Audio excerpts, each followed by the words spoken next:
This presentation is brought to you by Smoooth Productions.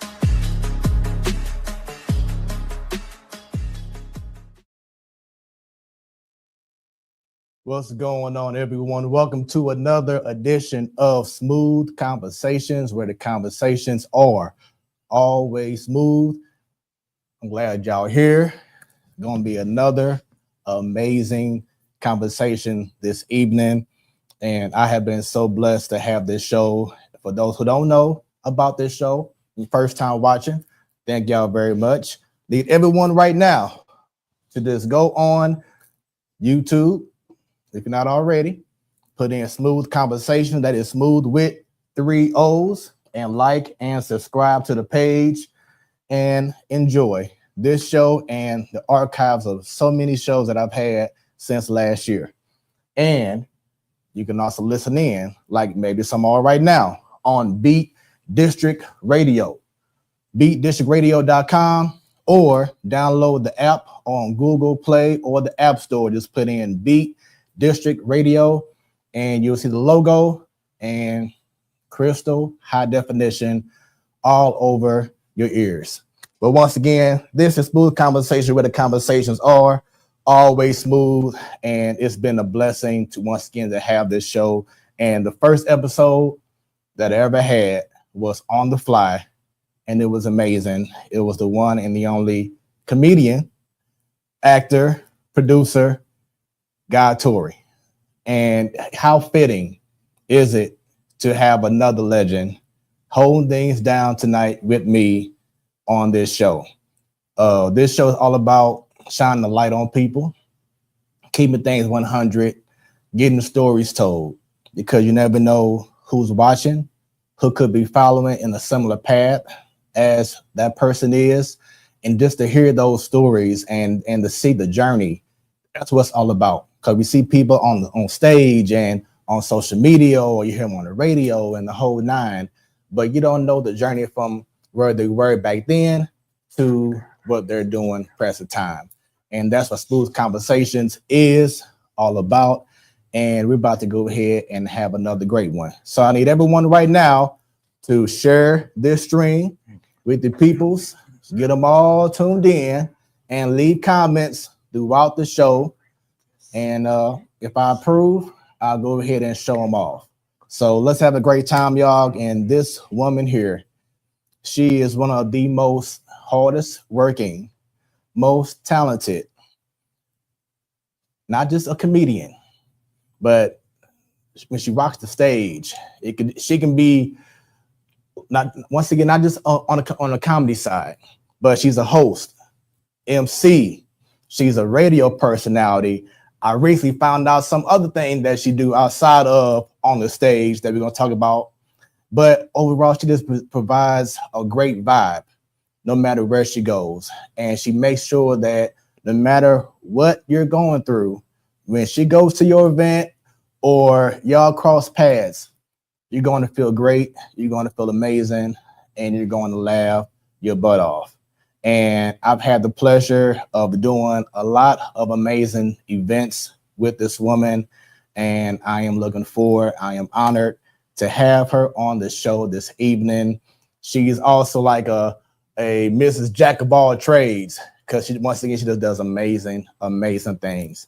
And tonight she'll get her story told on Smoooth Conversations. So without any further ado, the one, the only Lady Ree, the funny lady. Where you at, Lady Ree?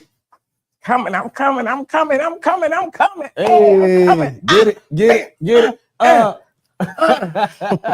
See, next time she on the show, I'll have some music and everything, so we can have a whole big old grand entrance. You know what I'm saying? Yeah. But it's a pleasure to have you. Nice to be here. Thank you. And we got some wine here. So before I go any further, I want to take this time to just do a salute to us, Black people. Yes. Doing amazing things, doing things in a positive way to bring people together, staying focused, and for being on the show tonight and having a good conversation. Yes. So cheers. Cheers, and cheers to you all, and many blessings. Oh yeah. There's some good ripple. How we do it. Some good ripple. That's how we do it. So I brought up earlier in regards to us crossing paths. Mhm. And I want to say, not to show my age, not hers, show my age, but I want to say it's been probably over 15 years that I've known of you, and we have crossed paths, maybe indirectly, like, oh, wait a minute, you hosting or Right, you DJing? right, exactly. But anything that we've done has been an amazing thing, and you and I always talked about it, and we still haven't done it officially yet, but we need to. But we always say we got to collab and do shows together. Show. This the way that we do our thing is natural, it's unrehearsed. Like you may tell me, hey, you know, have this, you know, song ready for this and that, whatever. But just we get on stage, the lights are bright, and we do our thing. And it just blend right on together. Like we've been rehearsing for days and weeks with this. Exactly. Yeah. Exactly. So she doesn't know about this, but before I knew that you were a comedian, because I left this out, but the first time I met you was this right here. Do you recall that? Oh my God. Yes, I do. There was a stage production, a stage play I was in with Miss Addie Brown. Yes. And my church member. Oh, okay. You are okay. Yeah. And I played was it the bartender? I played it wasn't like a stripper. It was kind of like right. I forgot what they an entertainer. Yes, you know, yes, but it wasn't the right, raunchy stripper. It was like, you know, I was dancing behind the red screen at a little bistro type, you know, bar.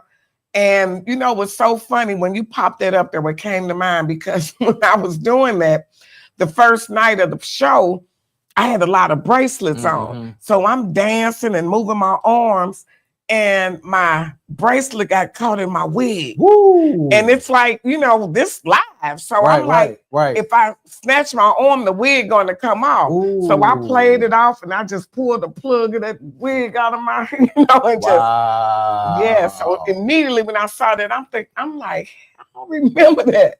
Yes, but it was a play. I think it was Miss B's basement. Yep. That was at Harris Stowe, the Emerson Center. And that was the first time that I knew of you. So like I said, I know Lady Reed, the funny lady, the comedian. I just knew, oh, so was she a dancer? right. I didn't hire a dancer for exactly for the because I did it so well. People really thought I was a dancer. I'm like, no, you know. And that's the sign of knowing your craft and knowing how to get people. You know, just like if you see someone on TV or in a movie, like recently, my wife and I saw All American, and one of the characters that came on the show was the bald head dude, the same one that was on the Tyler Perry movie, Diary of a Mad Black Woman, the one that was in the bathtub. Yes, I can't think of his name. Right, but you always know him like being the evil guy. Yes, so I mean that he's doing his job. He's doing his job, like Danny Glover when he did Color Purple. We all hated Mr. Right. You know, we all hated Mr. And I think for a long time he said when he would see people in public, you know, he would get that bad rap. Same thing like with Tyreek from Power. You know, when you play those roles good, they carry on into your real life. Yep. Yeah. Definitely agree. But for those who didn't have no idea, this woman here, she knows how to hold things down on stage, whether it's emceeing, whether it's a comedian or acting or being an actress. Yes. So going back to Miss B's basement, just talk about how did that come about in regards to Addie reaching out to you about this role? Okay, going back to one of my many jobs, I'm a licensed hairstylist. So Miss Addie's daughter worked in the barbershop with us, and she was telling me, you know, and I knew Miss Addie because, you know, she would come in the shop all the time, and she was saying she was putting this play together. So I was like, okay, cool, you know, and that's how I wound up doing the play. And the first play I had like a little small role as the bartender, you know, this funny comedic bartender. And then the second and the third play, I wound up playing the lead role as a woman that she was battling cancer. I played that role, and then the other role, I played a auntie or something like that. Yeah. But yeah, it was fun. Yeah, it was. And to play the role of a woman that was dying of cancer really hit home because my mom had just passed. So yeah, that was really deep. Oh, sorry, go ahead. No, I was just saying it was really deep, and it even shocked my family because they was like, we didn't know she can act this good. We didn't know. I mean, like literally real tears and the screaming, and my family was like, whoa, And I played a role in the play. I was a musician. I was a drummer, so I was behind the scenes. I wasn't up front. Right, I was behind the scenes, and I can't recall. And you may know his name, but he was singing the hell out of that song by Donny Hathaway, the little young guy that was in the play. I forgot his name. Yeah, but when I say that brother can sing, yes. And I think one of the very end of the play was when the young girl got shot. In the play. Yes. And I don't think it was a dry eye. No, it was. I'm like, Miss Audie, she was good with those plays. And I hate that, she kind of took ill and she couldn't really, do them anymore. But those plays were really, really good, And she did reach out to me a few years ago, maybe within the last 3 years, like, I'm thinking about getting a play again, and I may need you for something. I'm like, just let me know. But unfortunately, like you said, with the health, it hasn't happened. Don't know if it will, but definitely prayers up. But then this was another scene. Oh, I'm so nervous. What's gonna pop up on this? Oh, you've been doing your homework. Oh yeah. Yes, that was Richard and I. I forgot what we were doing, but I know we were in the car and he was pretending he was driving. So when he would turn the wheel, we would go side to side and hitting bumps together. Right. So hilarious. I remember that. Yeah. So one of the many scenes from the very talented Lady Ree. Yes. So that was amazing. So outside of the stage, in regards to the play, should I say, we did cross paths doing certain events, but it was one event in particular because I don't think I've seen you in a long time, and I had no idea until we got there. And that was this event right here in Malden, Missouri. You went back, yes, 2019. Shouts out to Two Jennings, hosted by D-Boy. And I was DJing it. So you sure was. And my girl Natalia Monroe, comedian, my sister Natalia. Yeah. And it was a nice turnout. I had no idea, people, where Malden was. I'm like, we all did. I think we was all piled up in the car, like, where the heck is Malden? And I want to say like 4 or 5 hours out from St. Louis. And I'm like, what is this hick town? Because it really was It was. I think they only had a Family Dollar.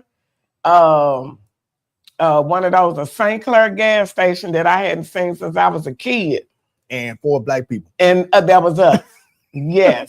And it was so two Jennings. Yes. Oh, I had a body back then. Look at that girl. Oh, I had a body, baby. What they say, snatched? She was snatched for the gods. Okay.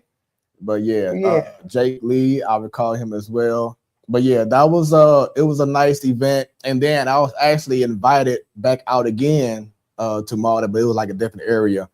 And he had another event that I did like maybe a year or two. Yeah, I think I went back and did another event with him also. Yeah. So that was another experience. Once again, we just be like, wait a minute. Oh, you were here. And then what happened?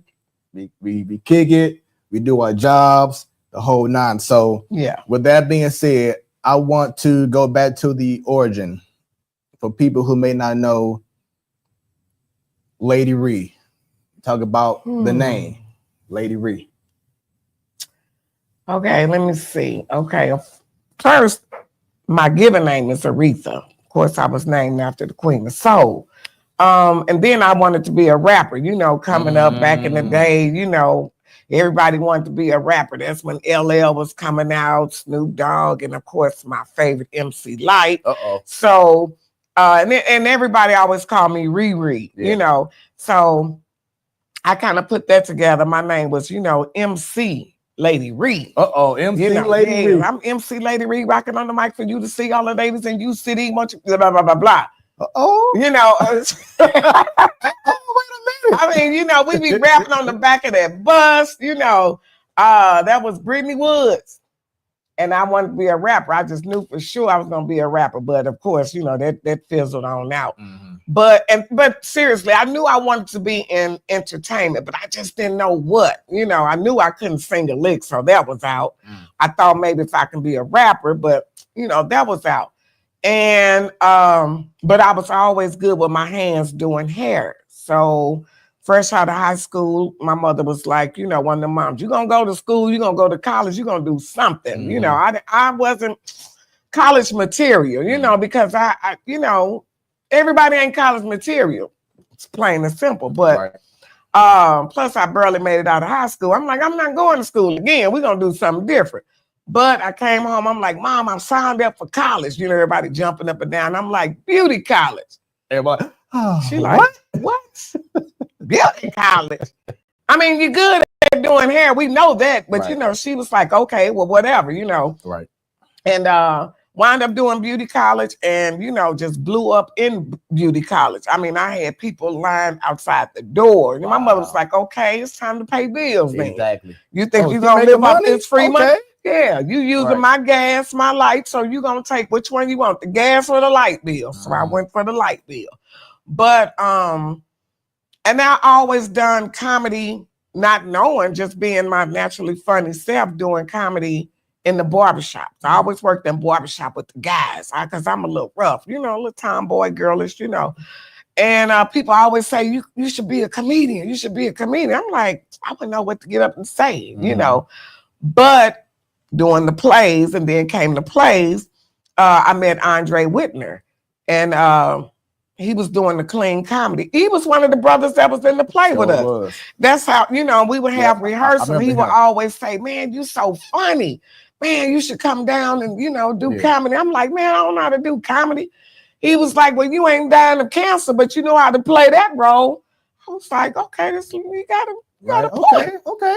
I like the challenge. Yeah. So wind up going down, doing his comedy show, got my first standing ovation. And it just was like, whoa. Because even in the play, I got the standing ovation. You know, when they came out at the end and give you the flowers, everybody was clapping. You know, I'm like, I can get used to this. Yeah.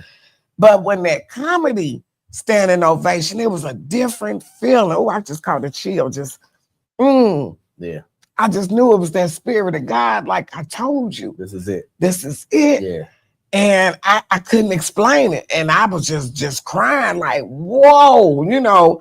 I just had that knack. And then he was like, see, I told you. And then when the show was over, people was literally coming up like, I want to book you for my birthday party. I want to book you for this. Can you do this? Mm-hmm. And I'm like, I don't know what to charge or what to do. But Andre said, you will find your way. He made me feel like, you know, wax on, wax off, Mr. Miyagi.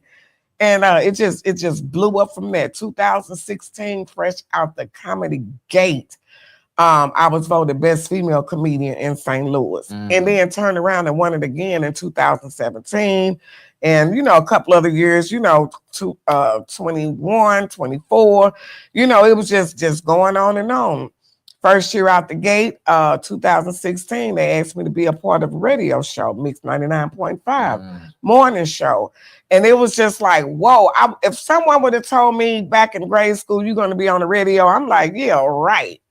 And it just, God opened so many doors. It was just amazing. And I want to go back because you brought up how you had chills, just talking about that moment when you felt that standing ovation.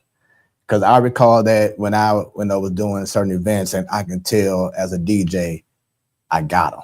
Yes. You know that feeling. Exactly. And it's one of the best feelings because when you go to an event, people if they don't know who you are, you have to try to find a way as a DJ to say, I'm going to show y'all this who I am. Yeah, exactly. And what I can do. And, you know, of course, people may be a little, well, he ain't my favorite DJ, or, you know, I don't know nothing about him, But it'd be the same ones that when I played that one song. You all right. Play a beat. Yep. oh, so now you the main one dancing, and then all of a sudden it get everyone else. Boom, boom, boom, boom, boom, boom, boom, boom. But now the dance floor is packed. Everyone's saying, hey, can you stay a little bit longer? You know, with the you know, the whole nine.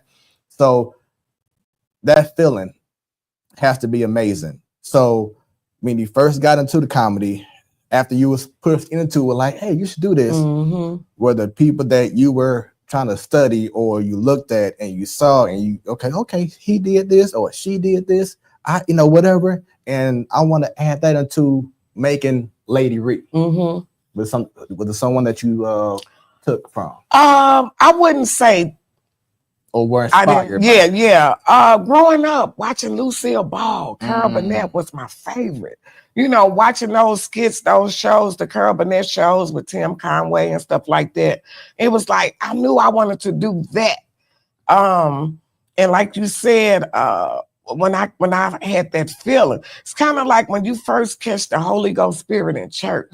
You know, you don't understand it as a kid. You see everybody running around shouting. You're like, what the hell? Right. Is she okay? You know, Is he crazy? Let me move back. You know, so and so going crazy. But it's like when you catch that first spirit, and it's something that come over you, and it's like a tremble, and you can't explain it. But I knew I wanted that feeling again and again. You know, I can say, you know,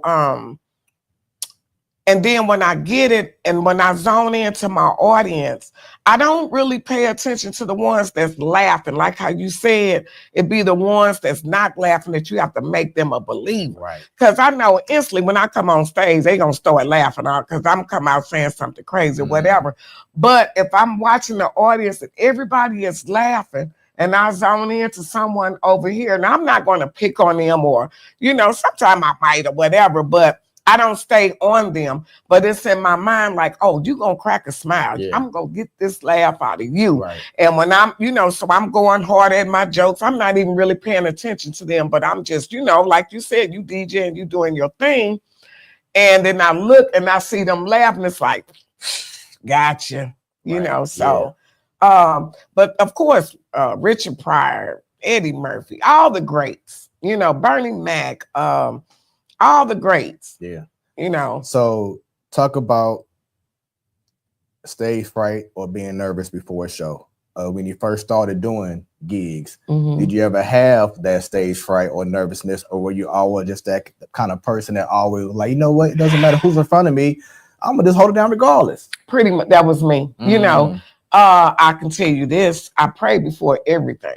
I'm a praying Christian sister. You know, don't get me wrong, you know, God's still working on me. I still be cussing and I still do a lot of other stuff, you know, but I don't feel right if I don't get my prayer in first and foremost, because I thank him for the gift. Right. You know, he can take it just like that. So I thank him for the gift and the craft. So I get somewhere in a small little corner and, you know, I talk to him.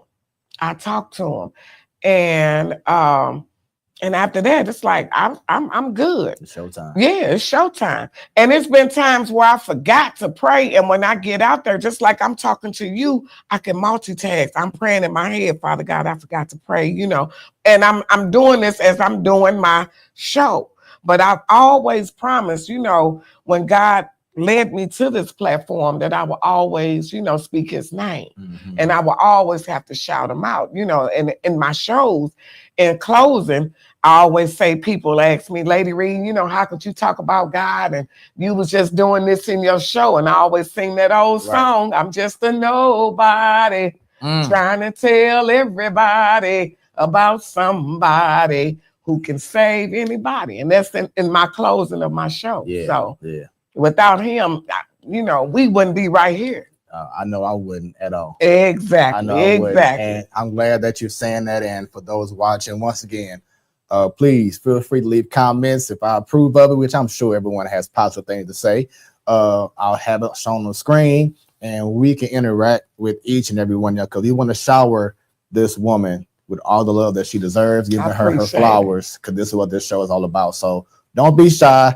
Leave comments. Leave the comments where y'all at. Where my people at? Because, you know, I'm like, y'all need to be here. Let's go. Okay. Because, hey, we here for you right now. Okay. We here for you. Let's so sip a little sip of that. There we go. So you brought up Brittany Woods. I take it that was elementary. What high school did you go to? How long we got? You got time. Okay. Take your time. Because see, my mama, she kind of moved a lot. Black people, we moved a lot. But I went to started out at Brittany Woods. I went to U City for like a couple of months until we moved, but I still root for my U City. Then I went to North County Tech and Beaumont. Okay. So Beaumont was, was all the way around. Yeah, but baby, we was, pew, pew, pew. The whole triangle. Now. Yeah, we was pew, pew, pewing, just didn't mess with that dirty South Side though. But yeah, Beaumont is, my Blue Jackets, that's us. Yeah.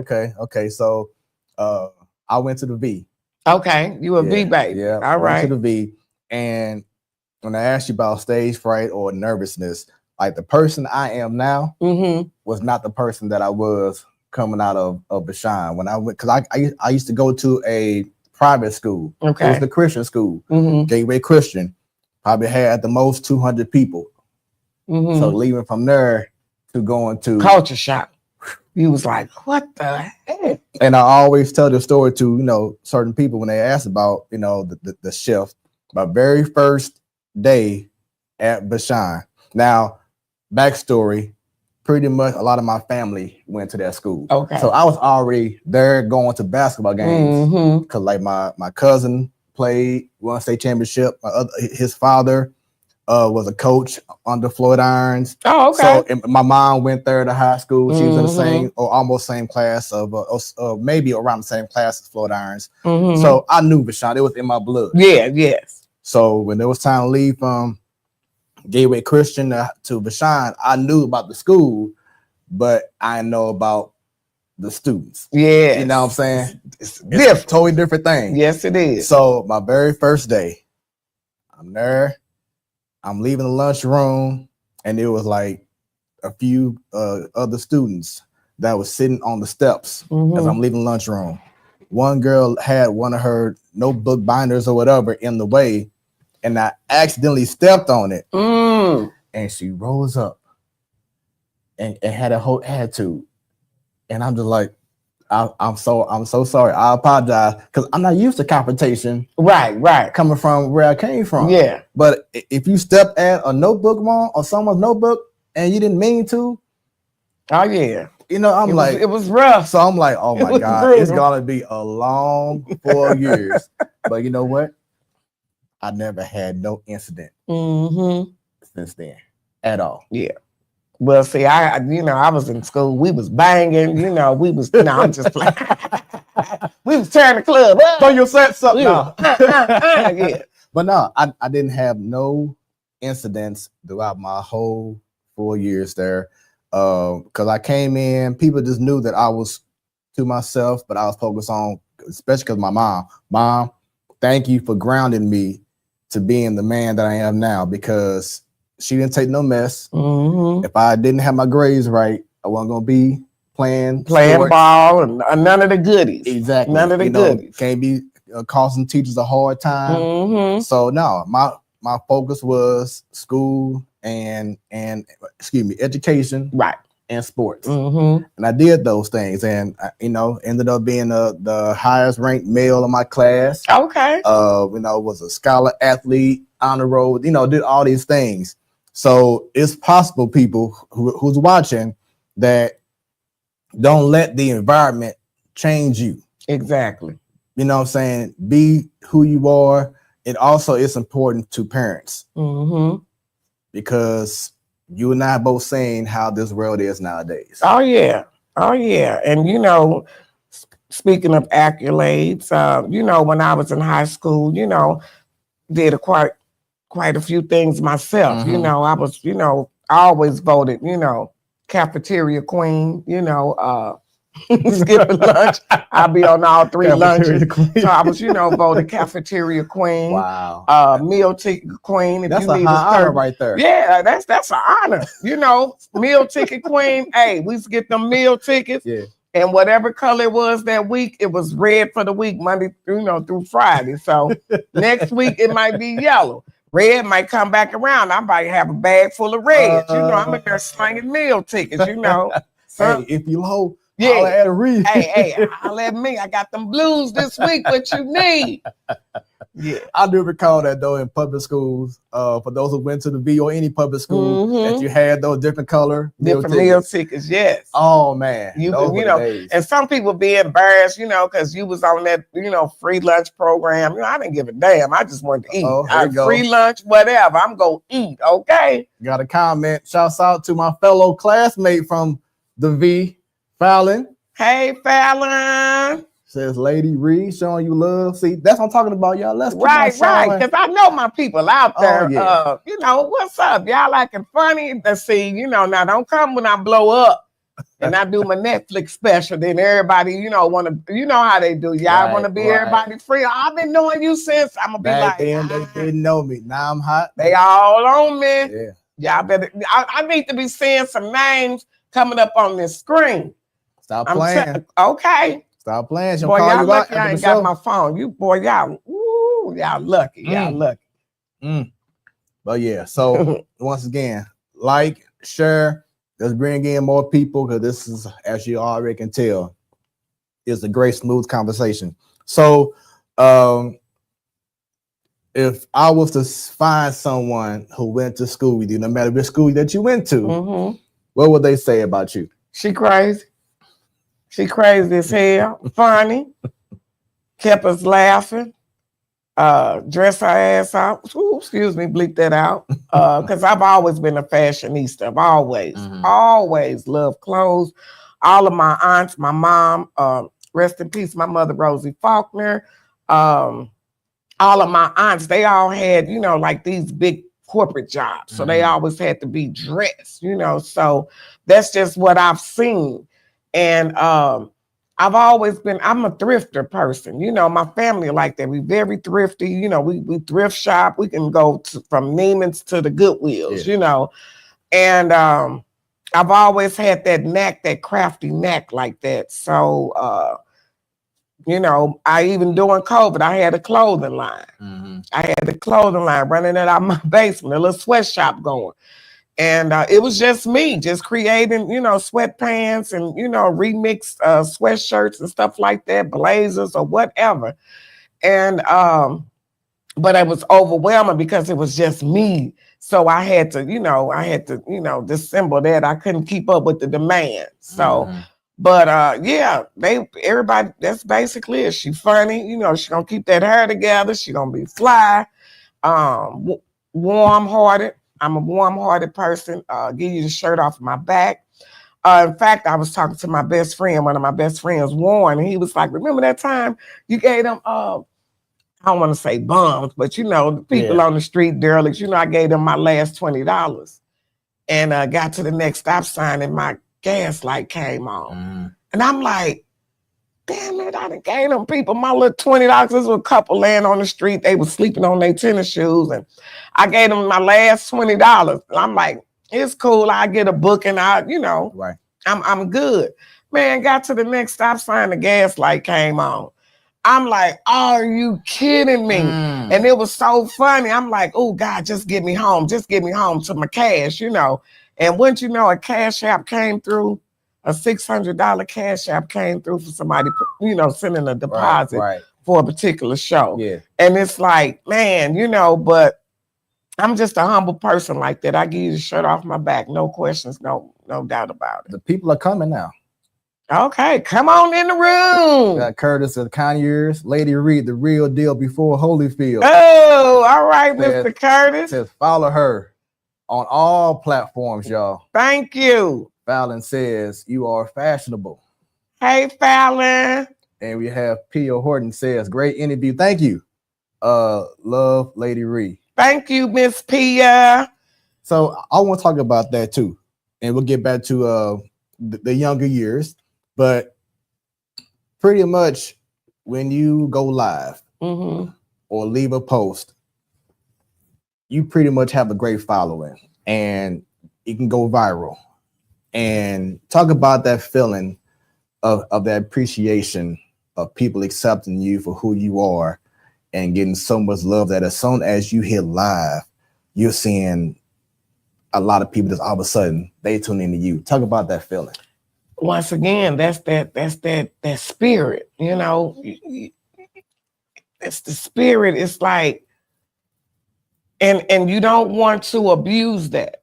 I never want to take for granted, you know, that I have these followers. You know, I hate the word fans. We, you know, I'm 50-some years old. You know, fans, we grown people, but I say supporters. Supporters, great and word.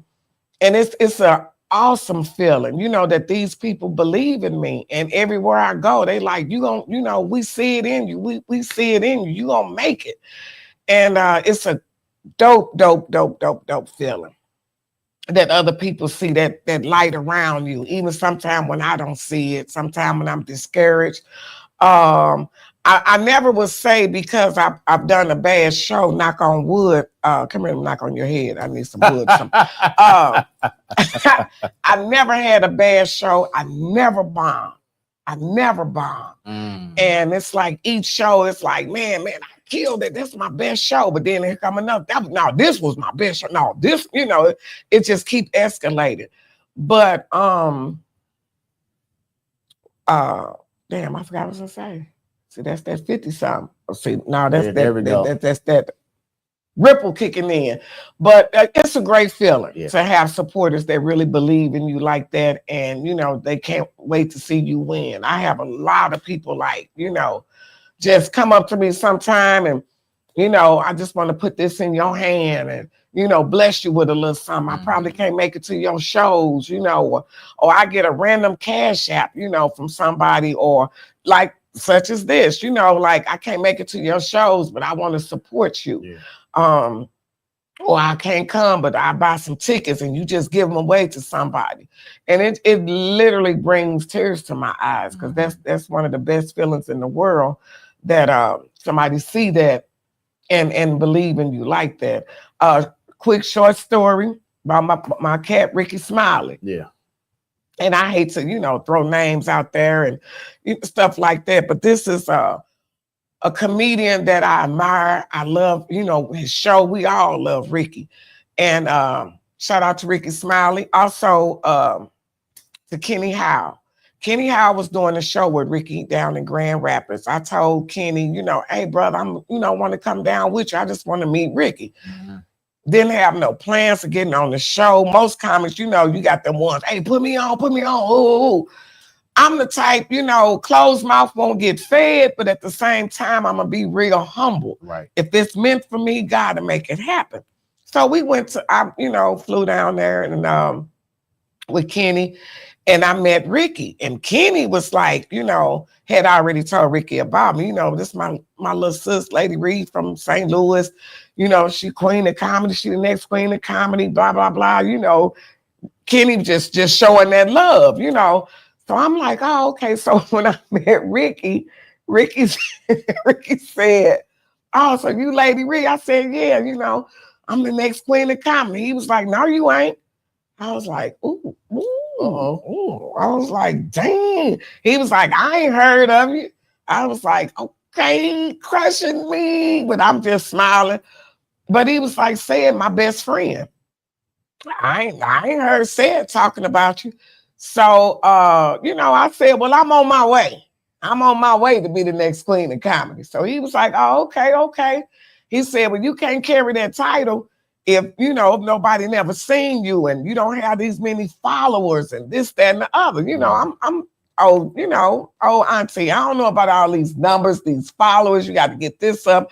That's why y'all need to, you know, subscribe. We're going to get them that information later. There we go. So they went on with the show.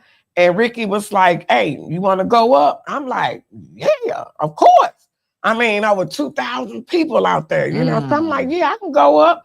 He was like, can you do 3 minutes? I'm like, I can do whatever. So he was like, bet, I'm going to throw you up. Go tell the DJ what you want. I was like, okay, cool. I'm trying to act all like, nothing, man. Whatever, you know. Oh, I hear everyone found a prayer closet. You know what I'm saying, baby? I went to praying. Yeah. Like, God don't fail me now, you know. Right. Got out there, the best 3 minutes of my life. Man, I went out there and whipped it. And, you know, people standing out there was like, yeah, you know, okay. And Ricky went on with the show. He never said nothing during the show. You know, I'm sitting to the sideline like, right. What do you think? I do. Say something. You know, never said nothing. You know, it was cool. End of the night, all the comics was in the dressing room. I walked in this dressing room. He was like, hey, I need this dressing room. Everybody cleared out. And we sat in there, we talked for about an hour straight. And that man looked me in my eyes and said, I see it. I see the queen of comedy. He said, I see it. He said, how long you been doing comedy? And I told him since 2016. This was maybe about 2 years ago when this happened with Ricky. And he was like, wow. He was like, most comics been doing this 30, 40 years, don't have what you have. You know, and he talked with me, and I'm not going to share the nuggets that he gave me, but he gave me some great nuggets. That's what we call them, nuggets, you know, to use down the line. And he told me do this and do that and a little tweak there and do that. And I did. And I saw the light of what he was saying. And man, and he, you know, he see my stuff, he comment and, you know, he inbox me, let me know. But people like that in the comics, Cheryl Underwood. It was another one. I was in Florida. Some friends, we was down there just on the humbug. And we went to one of her shows and they was telling her, you know, she from St. Louis, she funny. You know, I didn't know that's what they was doing. Right. Next thing I know, at the end of her show, she was like, you know, comics normally don't do this, but I'm going to shut down the end of my show. And I'm going to let this young lady from St. Louis come up and close out my show. Wow.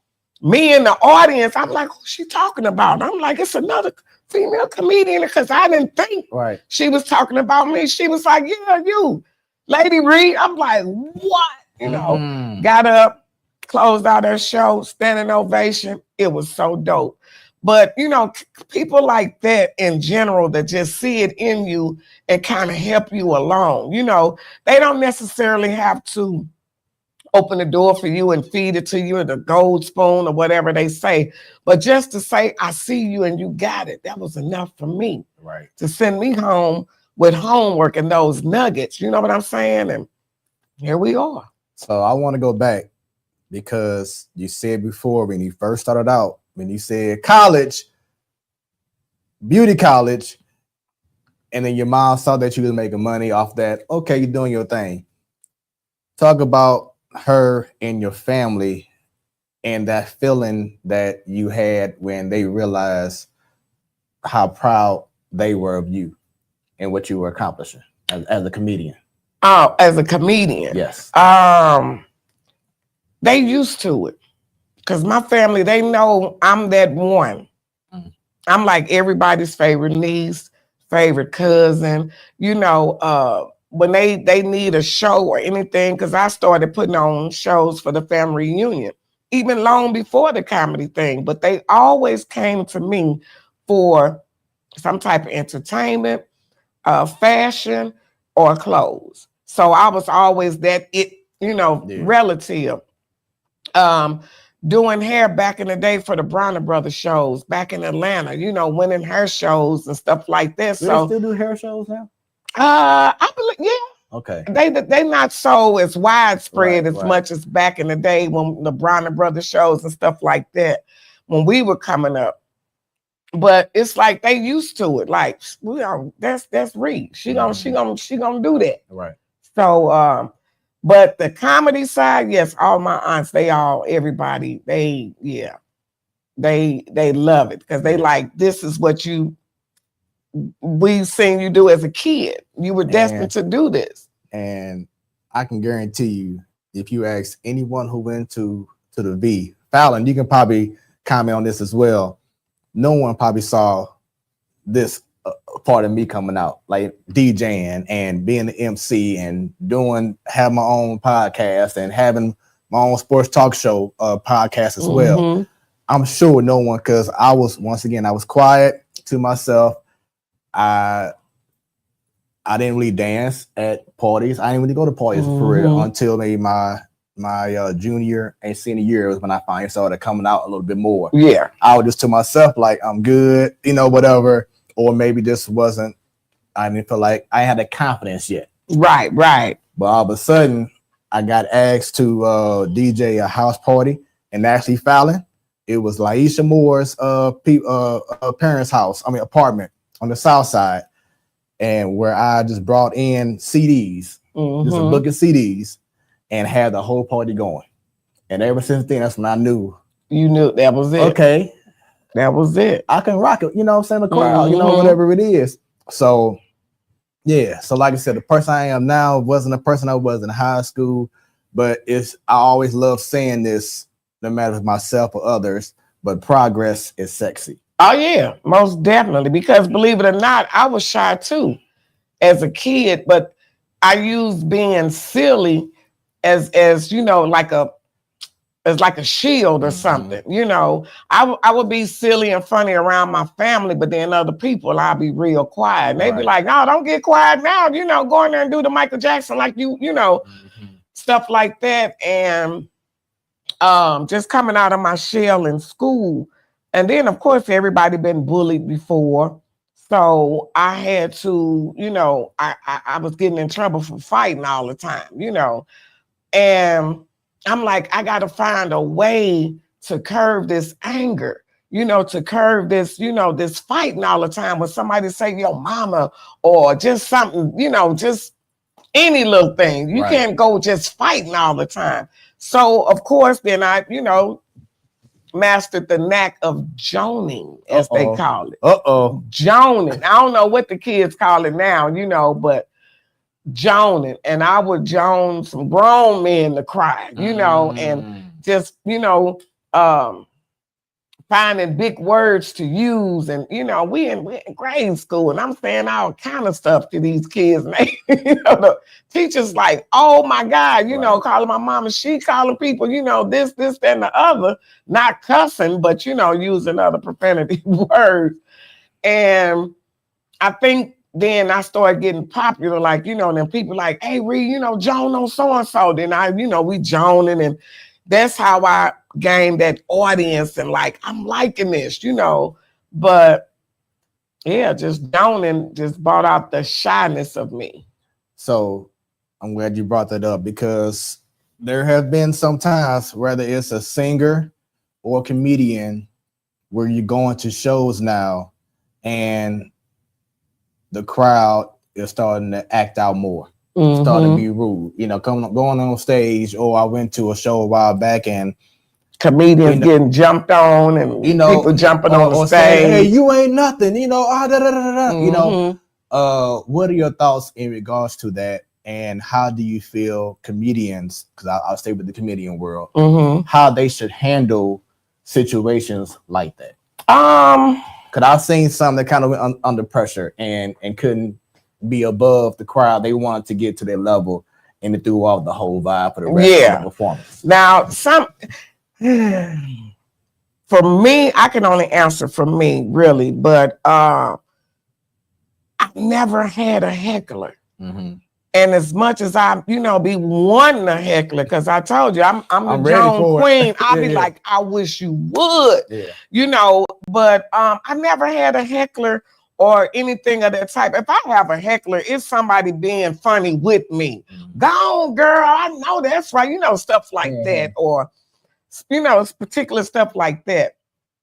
I never had a heckler, or maybe I joned on somebody that, you know, they want to meet me out back or something like that. I never experienced that, because I'm not that type of comedian. My audience love when I talk about them, because it be in a funny way where we all can laugh at each other, versus, you know, we're not laughing at you, we laughing together. I've seen quite a few comics get jumped on after the show or almost doing the show. I've seen, you know, just some on the YouTube or whatever, you know, get into fights with the audience and stuff. But yeah, it's some other kind of deeply seated thing that's going on with them that let somebody trigger something in them to, you know, lose their cool like that. Yeah. Even though people be trying you, they try you. But I need some wood. Let me see your head again. But I've never, I just never had that. I remember I tried to, you know, pay a couple of my cousins, somebody a little extra dollars, just come and heckle me. And I'm like, man, you got me messed up. You ain't finna joan on me. But yeah, I'm just blessed that I don't even carry that. You got a comment from Fallon in which her husband is a comedian as well. says that the audience does it to throw the comedian off. So the comedian has to stay focused to finish their segment. You agree with that? Most definitely. Most definitely. I'm a multitask person, so I can be talking about this and snap you up real quick and come right back to what I was doing. Nobody can throw me off my game. You know, I stand firm on that. I stand on business. Now I know the young kids say that. I'm standing on business. Can't throw me off my game. You know, this spotlight is on me. It's a different feeling. Like, you're not going to embarrass me. I'm like my mother. When we get in this store, don't you ask for nothing. Don't you touch nothing. Don't you put nothing in your pocket. Don't look like you want anything. That's how I am on the stage. I just have that presence. I don't even have to say it. It's like, oh no, we better not mess with her. She gonna, right. You know, but I'm not saying that somebody might not try down the line, but I welcome all of you to try. Come on in the room, baby. Come on and try it. Come on and try it. So that leads me to, because you brought up earlier, or you and I both, in regards to seeing that one person that may not get up yet or feel you yet. Was there a show? I know you say you never bombed or anything, but was there a show that you did see that person, and no matter what you did, it still didn't work? No. That's amazing. I'm gonna break you. Eventually, I'm going to break you. I'm going to get you. Yeah. And I always got the ladies. The ladies gonna laugh because they can relate to a lot of stuff I'm talking about. But it be them cool fellas, you know. She talking about, you know what I'm saying? She ain't funny, yeah. Yeah. And I'm like, I'm gonna break him. And when I do, the first thing he do, he gonna jump up, and you know how men, they gonna jump up and run all around the room. I'm like, got him. You know, but yeah, I just zone in to break people like that. And then usually they'll come up to me after the show like, you was funny as hell. You did your thing. You was funny. You know, but I'm like, but you really, that person really wasn't, you know, but yeah, it's like, dang, they have to give it up. Like, yeah, you was funny. Yeah. So I love asking this question to a lot of artists, whether it's singers or rappers, spoken word artists, comedians. But talk about that feeling of you on the stage, of course you by yourself, everyone's looking at you. You're like, respectfully, the Pied Piper at the moment. You control the atmosphere. Not saying if you say jump, they're gonna say how high, but you have their attention. Talk about that feeling of on the stage when you have the mic in your hand. It's like that spirit again. And then it feels good. It's like I'm steering the ship. I'm in control. Mama left me in charge of the house. You know, I'm running the ship, and I love that. I'm your pilot tonight. Like skating, I'm a big time advocate skater. I got trophies, man. You know, taller than a 3-year-old. Okay. And it's like when skating, it's like I'm flying. You know, I'm flying. I'm just solo doing my thing. So.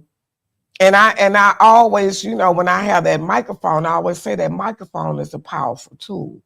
So you have to be mindful of what you're saying and being in a positive realm of things. So I never want people to leave out negative. That's why I always, at the end of my show, I have to talk about God. You know, I have to leave them with something positive.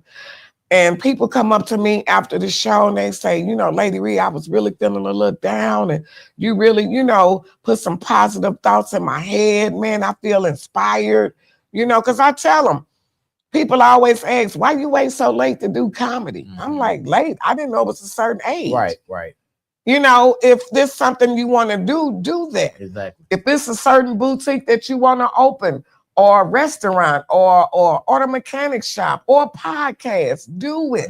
Because tomorrow is not promised. Exactly. You don't want to be sitting up in a nursing home with a coulda, shoulda, woulda, coulda.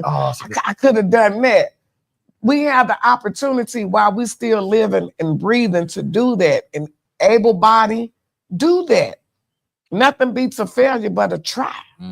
You know, even if you don't succeed, at least you know that you tried. That you gave it a try. Yeah. Right. Yeah. And that's all God wants. You don't know what God has laid out for you. You know, try it, jump on it. It may not make sense to your friends. Don't listen to them. Jump on it. Fallon says, as long as you are here on earth, do what you like. That's right. That's it. So I want to get your opinion on, because you brought up earlier with Andre Whittier. He's known for clean comedy. So of course you have your Richard Pryors, your, Martin Lawrence and Kevin Hart's and Dave Chappelle. You have those who, would cuss. Yes. Then you have the Sinbads and the Bill Cosby. Yes. And a slew of others who keep it clean. Does it matter?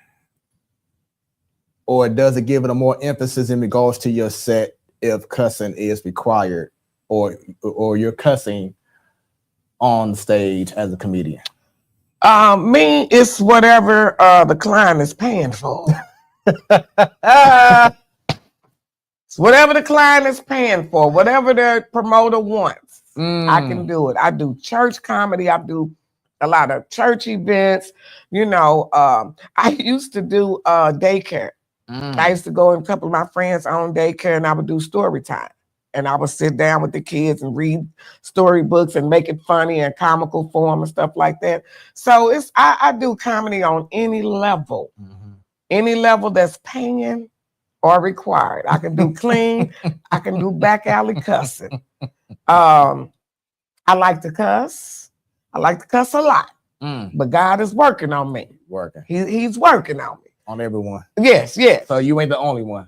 Exactly. Right. So like I'm sure your show, you want to keep it, clean and wholesome and no cussing. I mean, because at first it was like whatever, but then once I got picked up by Beat District Radio, I had to follow the FCC laws. There you go. And make sure that it's on point. Because when I got with radio, and they same thing, the FCC laws, I had to learn to pull it back on radio. And that was, I pray every morning before I crack that mic, Lord Jesus, please don't let me slip out an F-bomb or, something like that. But I never cussed, I've almost and caught myself, but like fudge. Yeah. What the flip? Everybody over there like, oh, she's gonna cuss. Right. Yeah. It's I'm working on that. Joyce Roberts says versatility is your strong suit. Oh, Miss Roberts. Hi, Miss Roberts. Mother Joyce. I call her Mama Joyce. Yeah. And that's me. I've learned to adapt to any situation. I can read the crowd very well. And that's so important, even as a DJ, because certain DJs may just have a certain, and there's nothing wrong with it because that's just how they are. They have a certain, okay, I'm going to come in and just do this no matter what mindset. Yeah. While I focus on, okay, well, if they ain't rocking to this right now, let me switch it up and see how they are with this. And if they rocking, I'm gonna keep it going. And you working that zone. And no disrespect, but if you're telling me a request and it's a song that doesn't fit the vibe that I'm on right now, I'll say I got you, but I may not, play at that time, or I may play it once people start leaving because it's in the night. Then I'll say I want to do this request for, and so that I still, got you. Acknowledge their request. Exactly, but. Like you said, reading the crowd is so big as a entertainer. No, doesn't matter what you do, DJing, or rapper, singer, spoken word. You have to read the crowd. Vital. Is vital. Most definitely, because I've done some shows, hosted some shows, and a feature comic may come up. They new in the game and they don't know, and they come out and this one guy came out, with a let's say bedroom toy. Oh. And he had it in his pants. And as soon as he walked out, and I'm like, oh my God, no, this dude didn't. Wow. You know, people looking like, you know, and then you got couples up front. They're like, what the hell is this do? You know, and instantly he just killed the crowd. I'm like, oh my God, you know, and had to come back out, you know, make fun of that and bring the crowd back up. And, you know, once we got in the back, I'm like, don't ever do that. You have to learn to read your crowd. This is not the place or the time for something like that. Now, if you was at one of your little friends' house, back alley, and, you know, playing around, well, then okay. But this is an adult crowd. Right. We had a popular comedy spot. Yeah. You have to know how to read your crowd. Got to. Once again, this is Smoooth Conversations. I need everyone right now to like and share this stream. Definitely go on YouTube. And, like, matter of fact, for those watching, you see it right now on the screen. Go on YouTube, put in Smoooth Conversations, smooth with not 1, not 2, but 3 O's, and like and subscribe and share this stream with the people, and check out the archives of previous shows of amazing conversations. And then for those who can't watch it, you can also listen in every Thursday at 6 p.m. Central Standard Time on Beat District Radio. Go to beatdistrictradio.com or download the app on Google Play or the App Store, and you are good to go. I should have had my information. You know, follow me on YouTube. I just put up a new YouTube page, Lady Rita Funny Lady. Go right in, please subscribe. As my niece and nephew say, Auntie, you got to get your followers up or whatever. You know, you got to get it up. So, and shout out to Mr. Curtis of Hallelujah. My branding team, Hallelujah. All right. Okay. What I got? I got see, I've been doing a lot of birthday parties, so I don't really want to put that out like y'all come to these people party and stuff like that. But I have some stuff coming up. Yeah, it's a lot of birthday parties, so I don't really want to put that information out. But I do have a Lady Reed show that's coming up soon. I'll make sure I get you that information so we can share it with them also. We have, what's the young lady name? Ashante Wayans, one of the Wayans brothers, I think niece or something. She'll be in St. Louis, so I'll be hosting that show coming up. But I'll make sure that, you know, we get the information out there. But you can go to my Lady Reed, the Funny Lady. Go to my YouTube page, and we will have everything listed. All of my upcoming shows, bookings, anything you want to book me for, it's going to all be right there. I got a website coming up. Let's go. Everything is coming, you know, so I finally been blessed with that team to really do that, because I don't do all this stuff. I don't know nothing about setting up websites, pages, and stuff like that. And just give me the microphone. I'm just going to do my thing. So shout out to Mr. Curtis of Hallelujah. I call it Hallelujah Productions. I forgot the full name, but we're going to put all that right on up there. Yep. So speaking of team, talk about, now that you have a team, knowing who to trust. Because in this business, you know that there's people who come in with true, pure intentions. And then some that want to bite what you're doing. Oh, yeah. And then all of a sudden, move on and be doing the same some stuff that you're doing. Exactly. But can't do as good as you, of course. Exactly. Talk about that. My team consists of my best friends that's been with me from day one. Ride or die. Yep, ride or die. Shout out to Stephen Lacey, St. Louis, you know, one of the coldest St. Louis promoters. You know, he used to do a lot of parties back in the day. Infamous barber, now hairstylist. Stephen Lacey, well-respected guy. Everybody know him. He was barber to the stars. You know, he's like my manager, my best friend. Shout out to Warren Liddell. He's like my assistant. He makes sure the money is right. My bookings, everything is cool. I just have a whole slew. My brother, shout out to Tyrone Faulkner. I got to say this. Tyrone Faulkner, O'Fallon Tech, class of 83. That's like, he just, you know. You know how you say Bobby, you just can't say Bobby Brown. You got to say the whole Tyrone Faulkner, O'Fallon, class of 83. That's my big brother. He do like a lot of my road shows and stuff, you know, make sure security is right. So I just have like a, family, just family. Now, I will be remiss if I didn't bring him up because he wants his acknowledgement.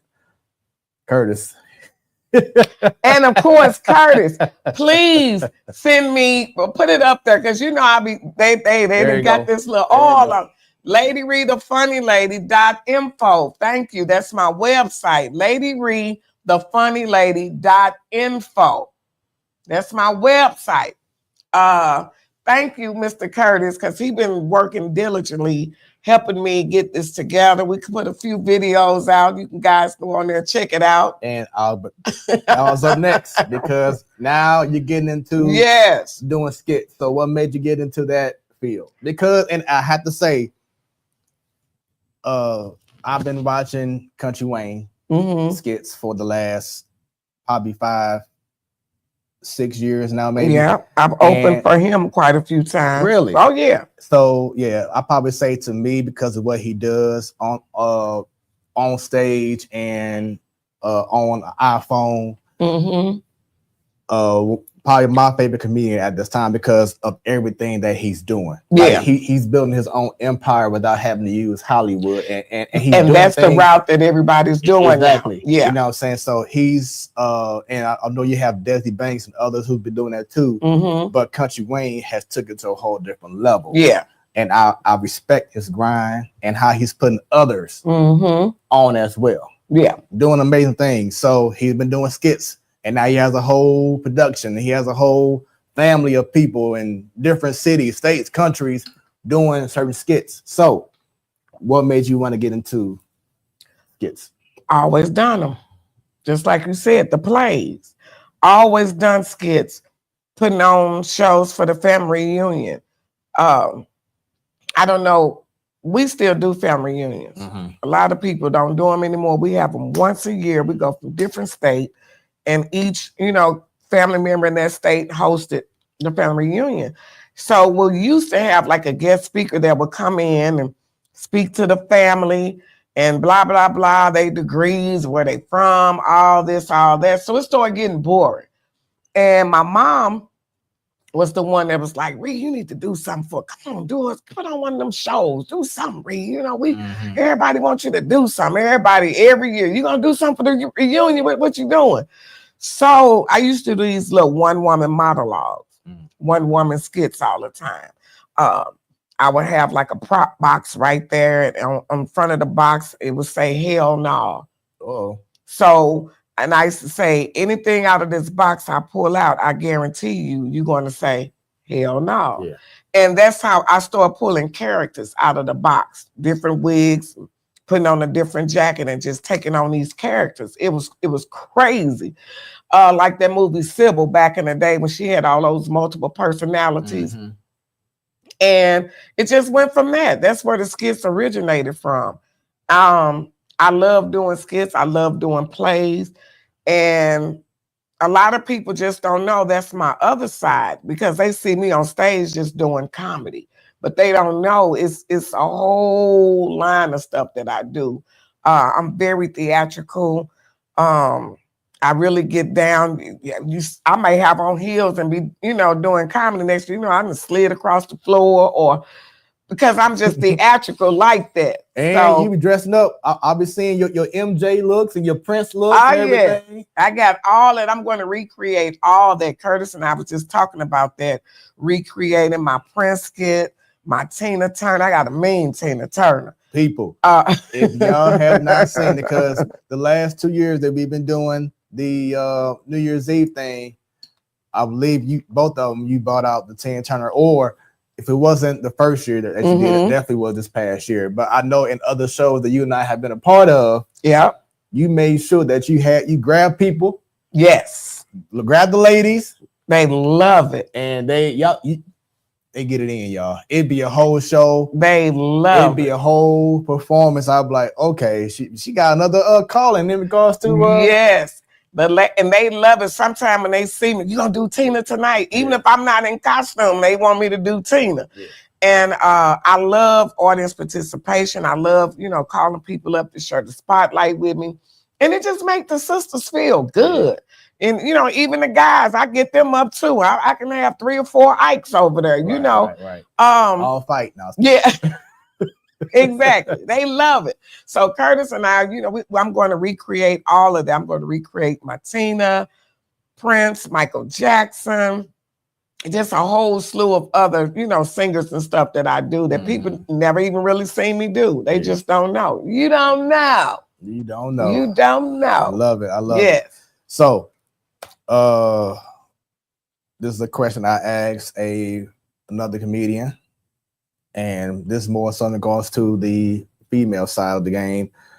Talk about being a woman in comedy and the dark side that can possibly happen because of you got temptation, or men, or maybe women come to you a certain way. They get confused off of what you do as an act and think that, oh, it's serious, and now they want to approach you a certain way. Talk about, is it hard doing what you do, especially in this world now that we live in? I hadn't crossed that bridge thus far. Everything's been really good for me. And I know people like, I'm not, and I'm serious. I never bombed on the show. Not saying that it won't happen. But I just hadn't ran into that dark, ugly side yet. Just a little local stuff. You have other local comics, you know, as they say, hating on you, want to throw you under the bus, or, you know, steal shows from you, underbid you on shows. I've had that little minor stuff, but I don't even address that anymore or even let that bother me. I always say flattery, invitation is a form of flattery. So I just hadn't crossed that wicked side into being a female in the comic world. A little bit, I'm not going to say a couple of well-known comics, men, felt intimidated about me being on the shows. I've experienced that. And to prove them wrong, I'm not going to say any names because I don't even get into that. I'll tell you when the camera's off, though. Oh yeah. Who the nigga what? When I tell you who the nigga is, you're gonna be like, what? Yeah, but yeah, he was very intimidated by me hosting the show, and really, you know, like clowned about it. I'm like, dude, I'm the one that got the crowd here. You in my city. These people, my family, you know, because I have a huge family, huge church family, a lot of hairstylists, friends, and clients. So it's like, dude, this all these my people. Right. You didn't sell this show, but yeah, when I proved them wrong, you know, then it was like, oh, good. But anyway, I don't really experience, and I got the armor of God on me, baby. I don't. And what you just said, you got some people, some security around you too. Yes, so I got some, you know, that big black boys over here ain't over here for nothing. Yeah. But I'm so humble and learn how to handle my anger as a child. When I told you I used to fight a lot, I found other ways. So I don't even experience that. Not saying that it's not going to come my way, but I'm sure, you know, I'll be able to handle it. If I can't, I'm going to go to God. There we go. I'm going to go to God. And when you and I messaged each other a while back, as we get into being a radio personality, you say you never saw yourself get into it, but now that you got into it or have been, and you recently announced that you were no longer on the radio. Well, that was my second radio show. Right, I was doing it for a morning show. Right. So talk about just your overall experience on radio, and tell them what you told me the reason why you're stepping away from radio at this time. It was a wonderful, wonderful experience in life. A journey I'll never forget. When I think of home, I'm sorry. It was dope, man. It was cool. I enjoyed radio. Just didn't enjoy getting up at that 4 a.m. I know there had to be something. Oh my God, man. That's one thing about radio versus podcasts and TV. we didn't have to get dressed up. You know, I'm coming to work with one eyebrow on. You know what I'm saying? Shouts out to Antoinette Ayers, Lady Ree. Hey, Antoinette. Yes, I mean, getting up at that 3-4 in the morning. I know that had to be something else. Crawling up in that radio. Yeah, it was, yeah. But once the engine got going, I didn't know how to turn it off. I wanted the segment to, keep going. Turn but I love 4 hours later, like, hey, can we, stick around? But I loved it. I love the response from the community. I love being out in the community doing things, stuff like that. The recognition, people seeing you, and it was, I have such a funny, strong voice that people know my voice, and it freaked me out because I was in Macy's dressing room trying on some clothes, and I asked the young lady to go out to get something or whatever, and the lady over next to me, she was like, I know that voice.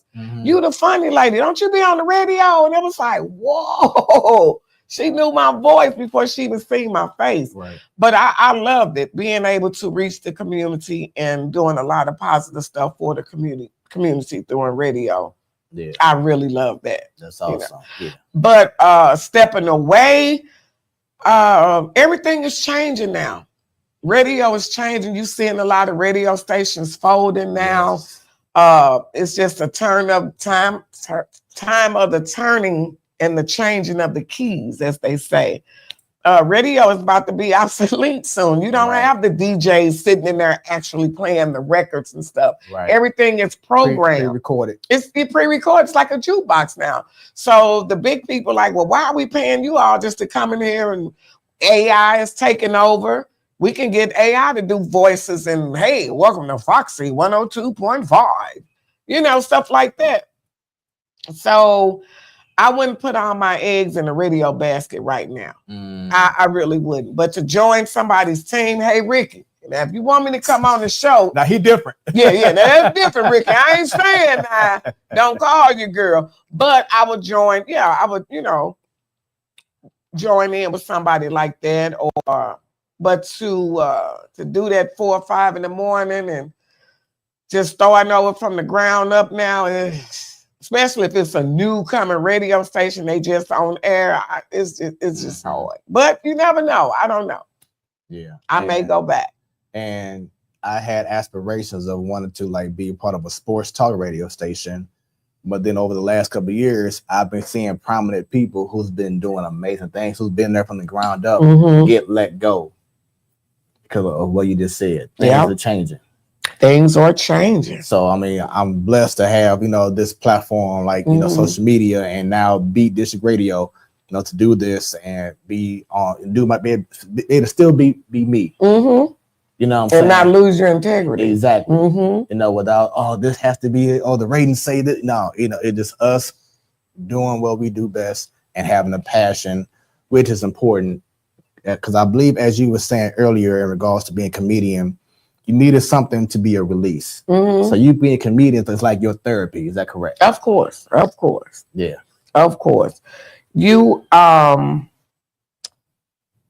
it's just one of them things that, like you said, radio is not going to be here that long. But I appreciate the opportunity and the knowledge, and experience of it, and taking that nugget and moving on to, because a lot of people come up to me and say, you should get your own podcast.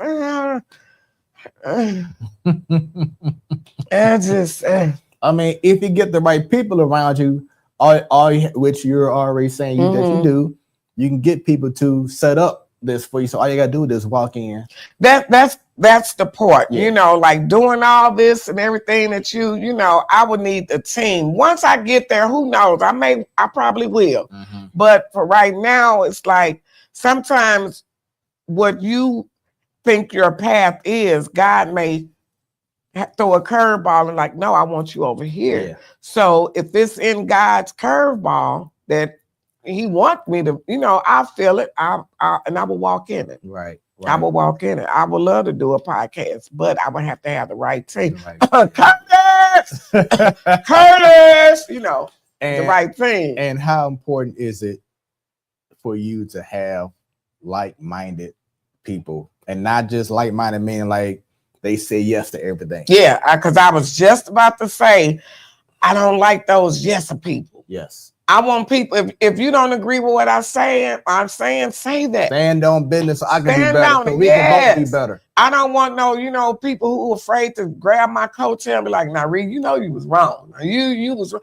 I love constructive criticism. Mm-hmm. I love that. I was talking to a friend of mine earlier today, when she was watching one of my videos and she was giving me some, and she was, I don't mean to offend. No, I won't be offended. But I will be offended if you don't tell me. Mm-hmm. Then I get down the line and this light bulb pop in like, well, I should have blah, blah, blah. And then they was like, well, I was going to say something. Well, say that. Right. Don't see me get hit with the eggshells or whatever it is. Shield me. Right, so let me know. So it don't happen. If sometimes I'm a Taurus. My birthday May 11th. Shout out to the Taurus, the Bulls. Come on now. Me. Yes. But sometimes I get bullheaded and strong, and I can only see one way of how I want to do things. And sometimes it works. Mm-hmm. And people like, oh, okay, I see what you were saying, but then sometimes it don't. Mm-hmm. Like, then I'll be like, okay, now what was that you said? I'm gonna listen to you. Yeah, but I love being, constructive criticism. Talk about when I bring this up and what it means to you, especially being from St. Louis, how there's been this huge thing about we don't support each other or whatever. When you hear collaboration versus competition, what are your thoughts on that? You know that old saying, we crabs in the bucket. Crabs in the bucket. You get a handful of people that really support and really pulling for you out of that bucket. Then you have those that other hand, they're just pulling you down. Excuse me. But to me, I hate the word haters. I hate saying that because people they hating on me. They hate. I don't have nothing that you can hate on that you can't go get for yourself. Right. And I always say it's money everywhere. Everybody. It's never going to stop. They still making it. Right. Waiting on you to come get it. Same thing with people. The people aren't going to just disappear all of a sudden. Yeah. If this ain't your crowd, that's okay. You're going to find another avenue of people who going to not say worship you, but they're going to be like support you. Exactly, they're going to support you. I just don't get into that. At first coming out, was a comic, then you hearing, oh, so-and-so, she don't like you, blah, blah, blah, or whatever. But now it's like, man, I'm in my 50s. Mm-hmm. I don't care about that. I'm strictly sold on what God has for me is for me. Mm-hmm. What God has for you is for you. I congratulate you on that. I applaud you. Do your thing. Right. Do your thing. I'm not a hater. If I can come out and support, everybody know I'm always supporting somebody's show when I can, if I'm available. And if I'm not tired, because sometimes I need my rest. Yes. I'm 50-some years old. Them days I want to go home, wipe my eyebrows off. Mm-hmm. Let these double D's hang to my knees. Get up in the bed with my remote and some hot wings and chill out. Mm-hmm. That's really me. Yeah. People think I just go, but I be yearning to get home, to get in that bed sometimes. Yeah. Just shut the world off. I don't even want to talk on the phone. My friends know if I say just text me, I could be sitting at home doing nothing. But I talk so much, I get paid to talk. I get tired of hearing myself talk. Mm-hmm. So I just be like, man, text me. Yeah. And I text till my thumb sore. But sometimes you do, as a comedian, you have to rest your vocal cords. Yeah. Because I've done a show and screaming and yelling like I'm hype up a hip hop concert. Hoarse the next day, couldn't even speak. Right. But I still went out and had to do that other show. But that I learned, okay, my voice is my money maker. Just like a singer. I don't know why some singers be smoking all the time. Right. Right. Never. I did a show, one of those smoking jokes show with Kiwan and Murphy Lee. And I was one of the first hosts that they had to host the show. It was so much smoke. Like literally while I'm talking, I can just feel my vocal cords just going like, you know, and it felt like I was swallowing razor blades. I couldn't take it. But I, you know, of course, went on through the show. But once it was over, I flew outside gagging, you know. But you have to protect your vocal cords. As strange as it may sound, not just singers, but yeah, comedians too, because you don't want to do a show. Somebody paid you, you know, $4,000 or $5,000. You can't even speak, right? Because ain't nobody giving no deposits back. I done already spent that, baby. As soon as they hit, okay, I'm gonna pay this mortgage. I got to do this. I'm gonna do that. You know, so I'm gonna be there. Speaking of that, when did you realize, or do you still do it to this day, in regards to your value when people are trying to book you? You know, people say, "Oh, you may be shortchanging yourself if you charge this amount," or "Oh, that's way too much for," you know. How do you feel like you got the right balance for what you do? My heart, my heart. Because some people I've done shows, you know, just because I knew it wasn't a big venue, and there was only so many people. And I knew they couldn't pay my price because they weren't even making that in ticket sales. I can count, you know, but I work with a lot of people. I do. I really work with a lot of people, and people that's probably watching, you know, or some of the ones that I've worked with, and like, okay, work with me. What's in your budget? I'll work with you. But that's not for everybody. Right.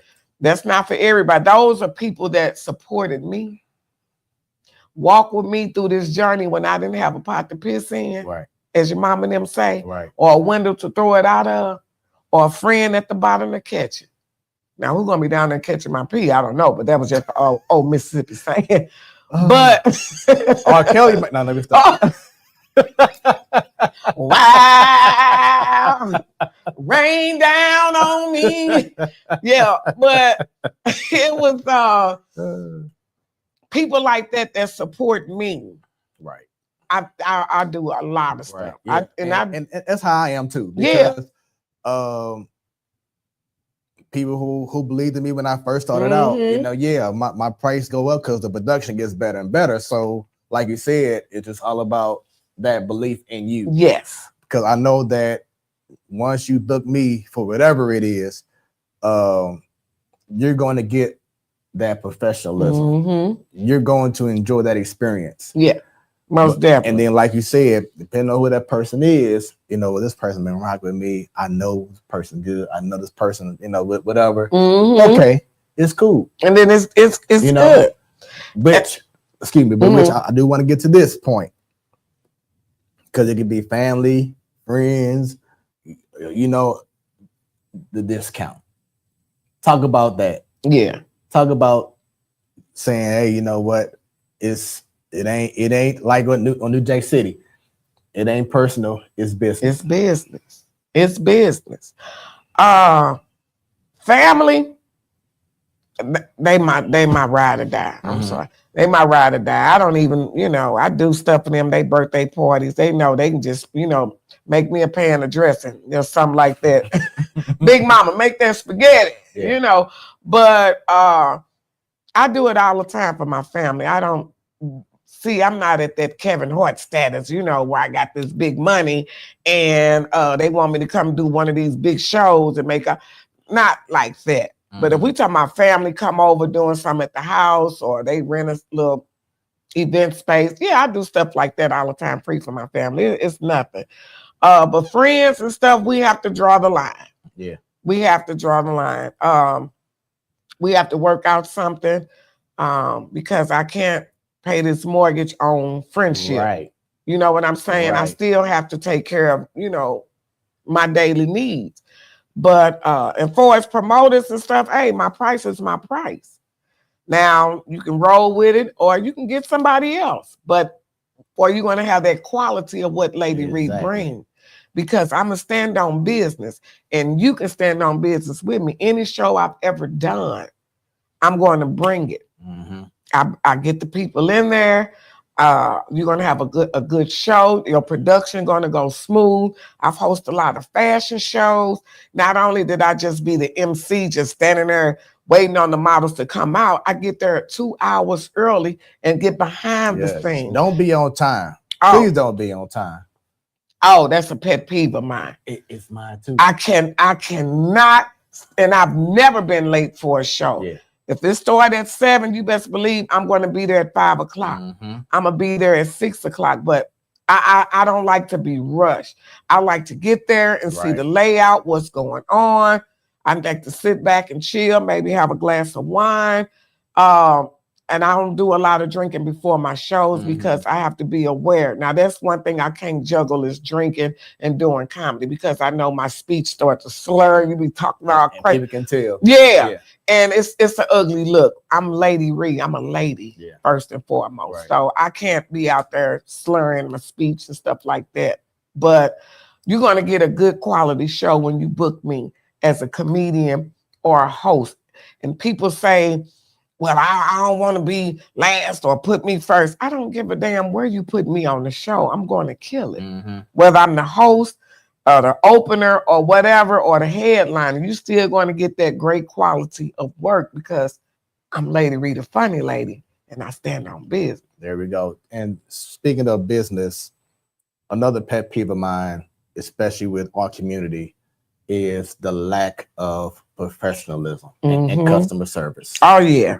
Talk most about definitely. That from your aspect. I know, like you said, you do hair, you are your own enterprise. Oh yeah. So, and people don't realize this. Or a hot flash. The lady got that little hot flash, baby. You have to bring that fan a little closer. Where them fans? Where them fans at? But talk about because and it's unfortunate that it happens so much, but it has to be discussed, because we have to hold these companies accountable, or businesses accountable, about professionalism and customer service, because we have to be a better representation of our brands. So talk about that. For me, this is everything for me.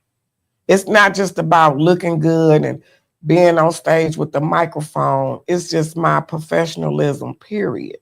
From even my team, we come, excuse me, first of all, appearance. Yes.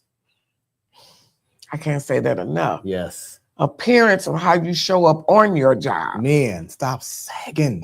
Hunter. Oh, stop sagging. We too old for that. Like, who you trying to attract? Yes. And I'm not even gonna say that sagging should be of any age. Right. It looks ridiculous. It does. And you look like a clown. So how do you want anybody to take you serious when you got your drawers showing? And you're giving up easy access. Yeah. That part too. Even with my team, when we fly out and I do these shows and I got my team with me, they know, hey, come with your nice shoes on. We represent each other. Right. And when in doubt, they tell you, oh, she gonna tell me put on black. Yeah.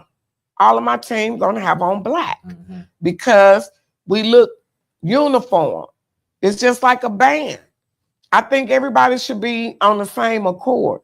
And not only with, looking the part and then behaving and acting in such a manner. I'm not going to come. That's my job. And my people know this is my job. So I wouldn't come to your job clowning on your job. Exactly. All over the counter, stealing ketchup packets and acting a fool. So don't come on my job doing that. Yeah. I'm very punctual. Very punctual. I've never been late for a show. Never. Yeah. Never been late. Not saying that it may not happen. I may miss a flight or some may be delayed, but it has yet to happen. That's what's up. It's yet to happen. Another supporter, Mrs. Tanya Rucker, shouts out to her. Says, hey, Riri. Hey, Tanya. There we go. So once again, everyone continue to like and share. This has been an amazing conversation with the one, the only Lady Ree. And this is the fun part of the show, as we're getting down to the end. This is called Smooth Moments. So you saw earlier some photos. Yes. And about how you and I met. And so I saw some more and I was like, you still digging? Oh yeah. So I was like, well, let's talk about certain moments that when you see this, what comes to your mind. So let's enjoy. What about this one right here?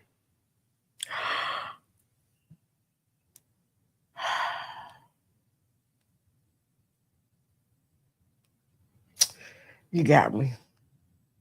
It's my grandmother, Rosie Faulkner. Rosie Lee Faulkner. She gave my mother the same name, but that was Easter. I was so proud because I helped my granny pick her clothes out. So that's why I'm just looking like, like look at my granny hand on the shoulder. Right. And even though that's an old picture, but that outfit, look at my granny fly. She had a green linen blazer on, white linen dress, her belt and her hat. That's where I got my fashion from. She still looks like, you can rock that to this day. But I was so excited. I was so proud. That's why I'm smiling so hard, because it's like, this is my granny. Yeah. And my granny used to let me pick out her clothes for church, even as a kid like that. And I would lay all her clothes out on the living room couch, her hat, peppermints in her purse, to her gloves, to the little white thing she wore on her head for because she was on the mother's board. But yeah, that was Easter Sunday. I'll never forget. It's my grandmother. Rest in peace, Rosie L. Faulkner. And what would you tell that young lady right now if you had the opportunity to? You should have got braces back then. You wouldn't be in this predicament right now. You should have got braces when they tried to give them to you. See, you were sucking your thumb, and you still got that overbite to this day. You should have went on and got them braces like they said. Yeah. But you almost got me crying on that one. Yes, but most definitely, young lady, you have stepped into your dreams. Most definitely. Keep going. All right. We'll keep it going. You got that wine. Probably the same one. Yeah, the same wine. And when I started doing comedy, and I used to always have a glass of wine in my hand, and I remember saying I didn't want that to be part of my image. Yeah. Because a lot of comics back then, Def Comedy Jam was getting on stage, and they always would have their little cocktail in their hand. And I used to always say I didn't want that to be my image of me always having a drink in my hand, and people thinking like I needed that substance to be funny. And I was a marijuana smoker. I smoked weed, big time blunts, all of that. But I stopped 2016, 15, prior to me doing comedy, because I remember once we was at a comedy show and I was with a lot of male comics. We out back before the show started, everybody smoking weed. I'm in the alley with the guys smoking the blunt with a dress on and heels in the alley, smoking weed. And I thought to myself, like, how are you going to portray yourself being a lady? Right. And you in the alley with the boys smoking weed with a dress on. Yeah. And heels. So I knew then, I prayed to God to, take that away from me. And then even like you said with the glass, you may not think about it, but a man sees that and automatically thinking, oh, okay, you should get more drinks, I might get lucky. That's the mindset that men can have. And I know it's very unfortunate, because being a black woman, you know what I'm saying, I know that it's a lot of pressure for y'all. And the one thing, a certain presentation or look can all of a sudden change a person's mindset. Most definitely. And I knew when I started seeing pictures with that glass, it was like, that's not the image that I want. So, but I'm sharing a glass, because it's, It's okay. All right. But I had to, but you wouldn't see me in pictures like posing with glasses and, all that. Yeah, the turn up. Cheers. Yeah, the turn up. I'm not going to say you're not going to see, but if I can, pretty much control that, I always find a place to put the glass down. So that was like the era of that's just wasn't ladylike for me. I feel you. Tashina Arnold, you pulled some pictures up from, whoa, that was many years ago in California. That one last year? No. No, look how skinny I was. And then on the other picture, I was so skinny. We were at a up-and-coming Black designers fashion show. It was Magic Johnson's fashion show. Wow. And Magic Johnson would bring all these new up-and-coming fashion designers. And I was modeling for a good friend of mine that's from St. Louis, Kevin Hayes. And Kevin Hayes amazing. I forgot, it's been so long ago. And he made this outfit with these feathers and the feather thing across my head and the feather bra and all this stuff. And everybody was, thought it was so cute. And oh my God, how did he make that? And Tashina Arnold was there, MC Light, Kenya Moore at the time. She was Miss, what was America? USA, yeah. And there was so many people there. I met Magic Johnson. This was like my first celebrity party. Being a comedian was nowhere in my mind at that time. At that time, I was Lady Rita hairstylist, the top of my game, doing hair and stuff. And I was just taking pictures with everybody. And Tashina was so cool. And she was so cool. I wish I could show her that picture now. And my friend Kevin, he's still in California, one of the top designers. In fact, he did some of the costume for Black Panther. Ooh. So that's growth. He did some stuff for Color Purple, quite a few stuff.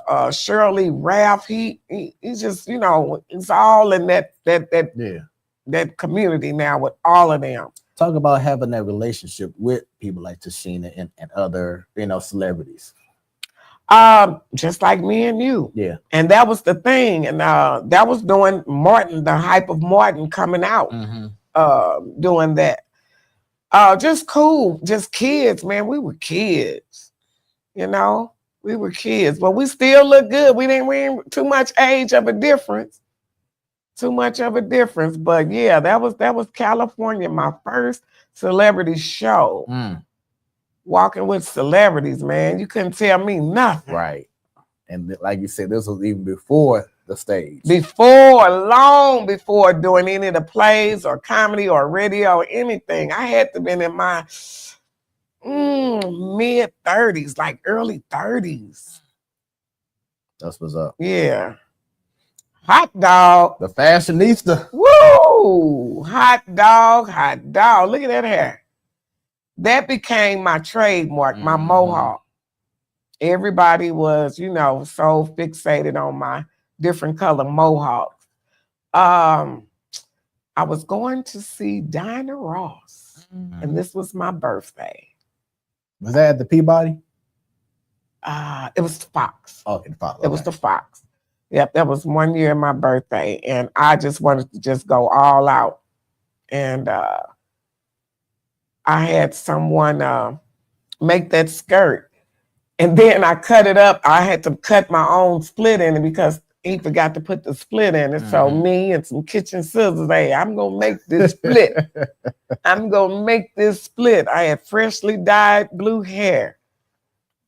Yeah, and that was my logo, Yeah. Signature look. That's my signature logo. Once again, signature logo. So were you doing some like side modeling at times too?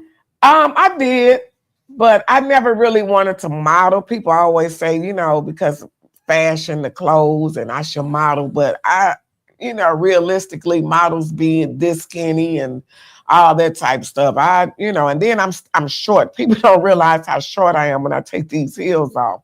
And when they see me without my heels, they like, dang, you short. But I was just doing like a photo shoot, just doing some promo pictures is what I need. And you can see Sammy Davis Jr. in the back. That was down at Port Louis, Central West End. Yeah. Yep. And just some little promo shots we were doing. So being on stage, doing your thing. Let's talk about this photo right here. Paul Mooney, wow. California. I did the Paul Mooney tour. First time in California. Well, doing shows in California. And I met Shirley King. Shirley King that does the videos, YouTube. He's real big on YouTube. He do the side-by-side. Little short guy with the big bubble eyes. He'd be like, can anybody tell me, I met him. I can't remember who else was on the show, but yeah, Paul Mooney. He said, "You're a very funny lady, very funny," and it was truly an honor because Paul Mooney was getting sick then, but it was just an honor to hear that from a comedy legend. He was your very funny lady. He said, "I know I'm going to see you, and I want you to come back and do my show next year." And then I wound up hosting the show next year for the Paul Mooney. Yeah. Yep. So we brought this up earlier about the whole Tina Turner and how you be showing out. It don't just be a comedy show. It'd be a whole concert. So this photo here, I'm sure, is going to have you going. During COVID. That was a COVID show. We were in someone's backyard. Maurice. It was Maurice's backyard. And that was one of them shows, hey, I just did for a little bit of, it wasn't one of them, big thousands of dollars shows or whatever. Just something small, just doing for COVID. I had a freaking ball. I love working with bands. And it's so funny because, they all of them are good guys. I can't call all their names. I can't remember the name of the band, but they were all so good. And it's like, like you would have thought we've been rehearsing for weeks. And I probably was singing and doing something right there.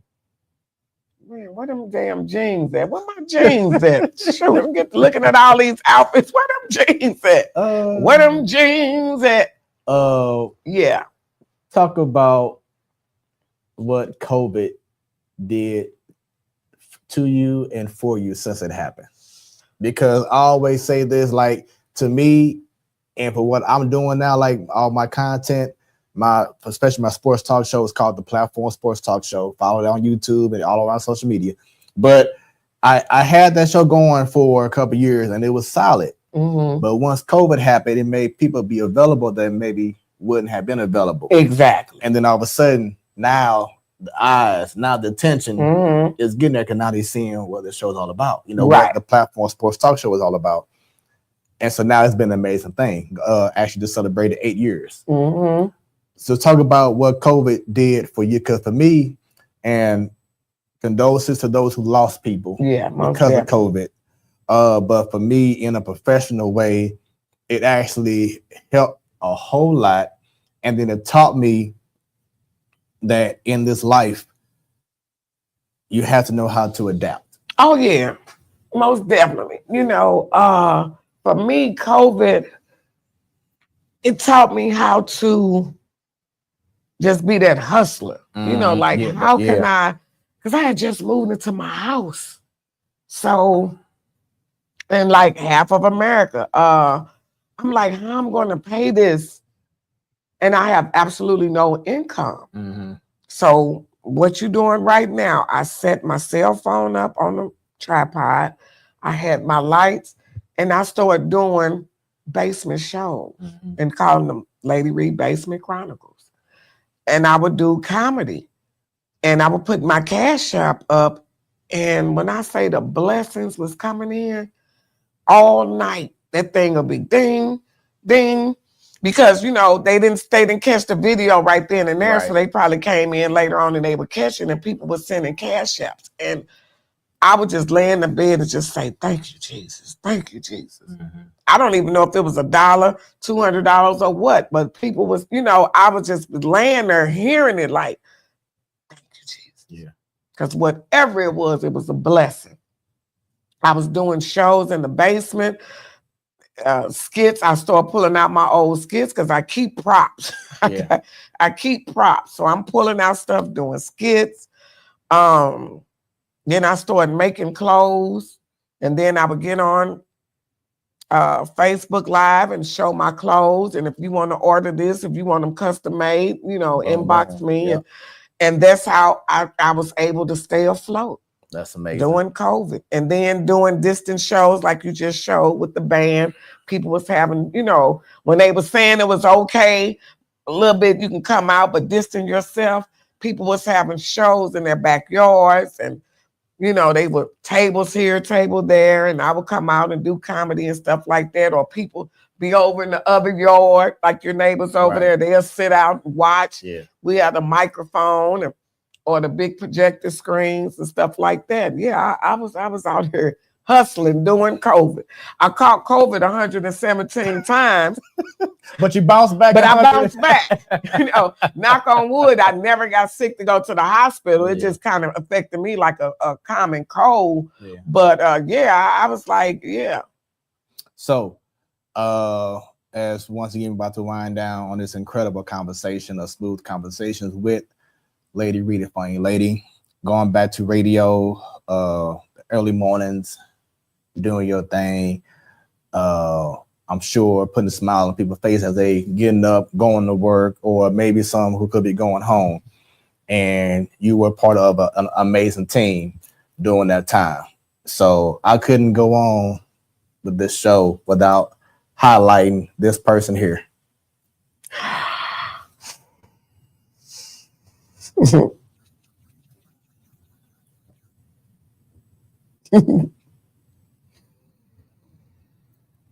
I miss her. Now Tammy holler. Now you're gonna make me cry. Yeah. We couldn't have done it without Tammy.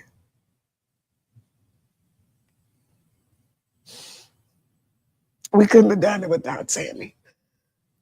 First Black all-female morning show. Just as sweet as she is in that picture. She's like a beautiful cupcake. One of the sweetest, funniest, zaniest, craziest, hilarious. Man, Tammy was everything. Tammy was everything. Oh my God, they just don't know how talented she was. Anything she touched. And I never had the privilege of meeting her, but just seeing, you know, her videos during her last few, you know, months, and just seeing all the reactions. I saw the live stream of the funeral and how you was able to amazingly hold that down. I mean, you did, but you can just tell that she just has so much love, you know, to give. Shouts out to her daughter. I know that medal.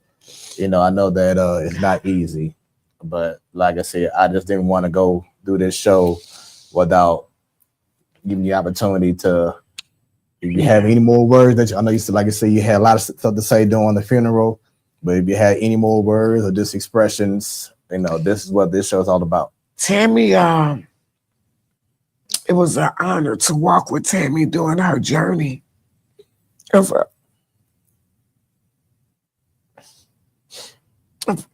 having cancer. She was so strong and just funny. And like I mentioned earlier, my mom passed of cancer too. So, but to have that, to be able to plan your home going. I did it for my mom. Well, my mom did it for herself. And my mom passing in my arms. Tammy, pretty much the same. She always told Sanita, the other young lady that was on the morning show with us, she always talked about what she wanted and how she wanted and who she didn't want at her damn funeral. Just kept it funny all the way to the end. And there was some times when I would sit with her at home and, and she would just cry and let it out. We would cry together. I still got videos of us together in that moment that I still hadn't really went back to look at. But, and she was, I want you to think of something funny. I want you to do something funny. I don't want them to my funeral crying, okay? I want you and Sanita to do something funny, okay? And don't have me in that casket looking dead. I want to look like I'm on my way to the radio, okay? I can still hear these words.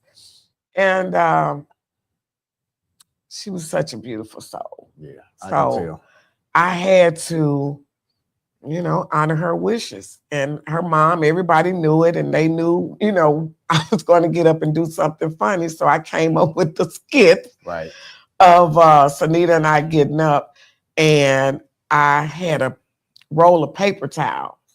And I unrolled the whole paper towel the night before and just scribbled names all the way down like it was a scroll, and I rolled the paper towel back up. So when I got to the service, I was saying, yes, Tammy left me with these certain instructions and who she did not want at her service. So people was gasping oh, is we serious? Or is this, And we did. And Sanita Wells, shout out to Miss Sanita Wells. I love her. We was just a team, man. And so Sanita was carrying on, and, Tammy left these wishes for us. And people oh, are they serious? They finna name people in the audience. You should have seen people So, and I said, yeah. And I put my glasses on and I put them down like this. And I took the scroll and I flung it, and the whole roll went all the way. You saw it? Yep. Oh my God. The whole church, just went up in tears.